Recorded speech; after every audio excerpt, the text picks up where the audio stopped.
pag wala pong kinasuhan at nakulong na mga politiko at kontraktor tungkol sa anomalya sa mga project sa pamahalaan, itong panahong ito, mawawalan na po ng saysay ang kampanya laban sa korupsyon at posibleng tuluyan na ring mawala ang tiwala ng mamamayang Pilipinong may-ari ng pera sa paghahanap ng katarungan at pagbibigay ng proteksyon sa kanilang pera na pansamantalang ginagamit at pinanghahawakan ng mga opisyal ng gobyerno, elected, appointed o career opisyal.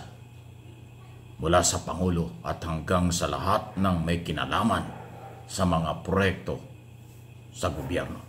Ito ay matapos po na ini-expose at sinabi ng Pangulo na mayroong korupsyon, mayroong ghost project, mayroong panaginip na project, mayroong kickback, may nangungumisyon, may for the boys. So ibig sabihin niyang kinukumpirma ni Pangulong Marcos ang kalokohan sa paggamit ng pera ng pamahalaan at ng mamamayang Pilipino.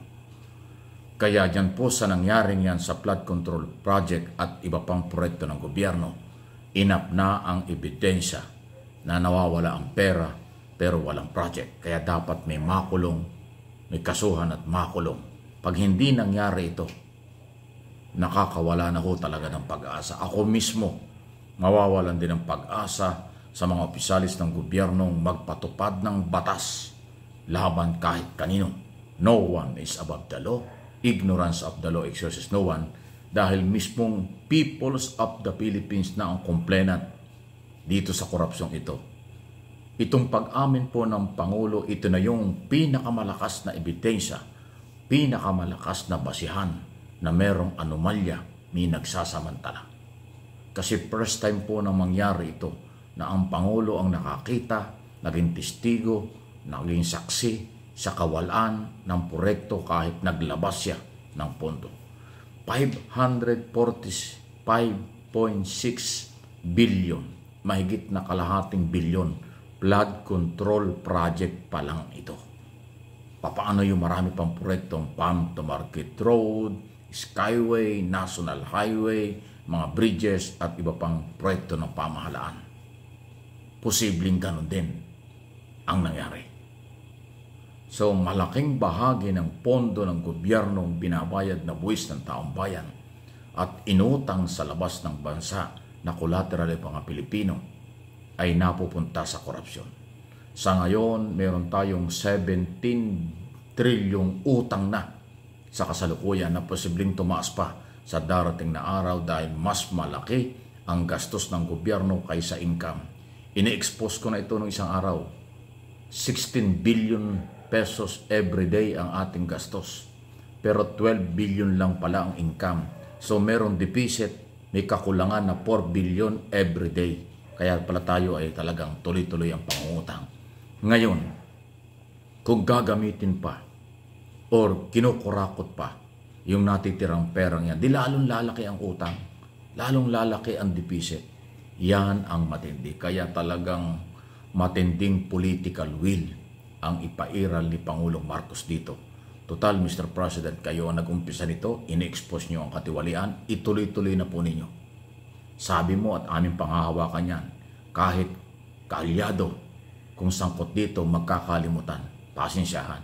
Yan po ipakita nyo sa lalo madaling panahon. At isa pang magandang balita mga kaibigan, inamin na rin ng Pangulo na halos 1,000 na ang natanggap nilang sumbong doon sa isumbong sa Pangulo. Mula lang nung isang araw yun. Na inilunsad ang website ng Office of the President, isumbong sa Pangulo, mahigit ng 1,000 ang nagparating ng reklamo Luzon, Visayas, Mindanao na mayroon dong di umano'y project hindi natapos. Mayroong mga project sinimulan hindi natapos. May mga binaha pero tapos na yung project. Yun ho ang mga sumbong. So lumalawak yung impormasyon at nakikita ng Pangulo ng mga anomalya sa flood control program ng pamahalaan sa nakalipas na 3 taon. Eh, ang tanong pa, paano yung nakaraang mga gobyerno, nakaraang taon? Siyempre, ganoon din yon. Yung mga politikong involved dyan at kontraktor na involved, matagal na po sa buwatan niya. Hindi naman 3 taon lang eh. Matagal na po.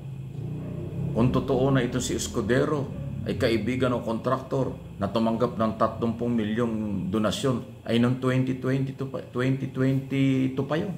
Ano ngayon? 2025 na. O ilang taon na yan.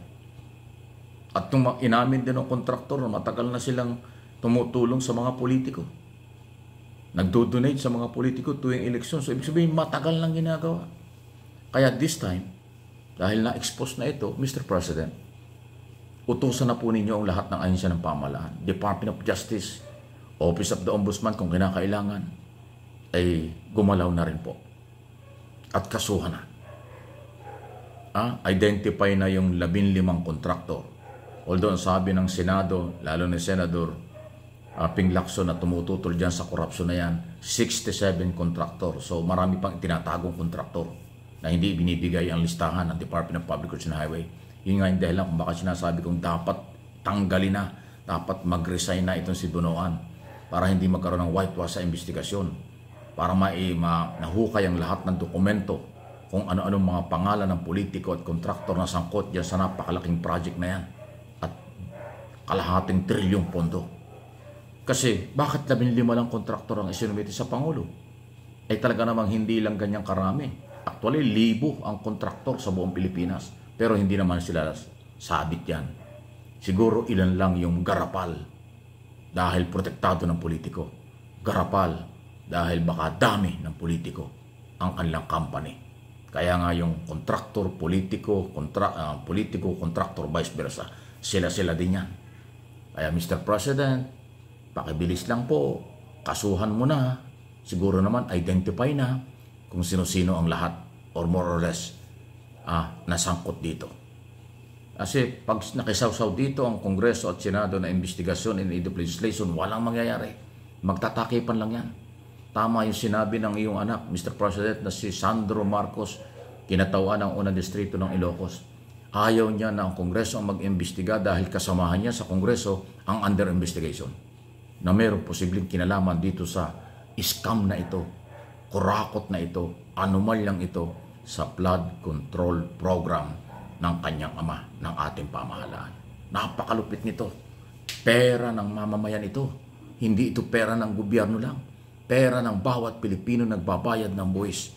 Pera ng Pilipinong inutang sa ibang bansa na ang collateral ay mga Pilipino rin.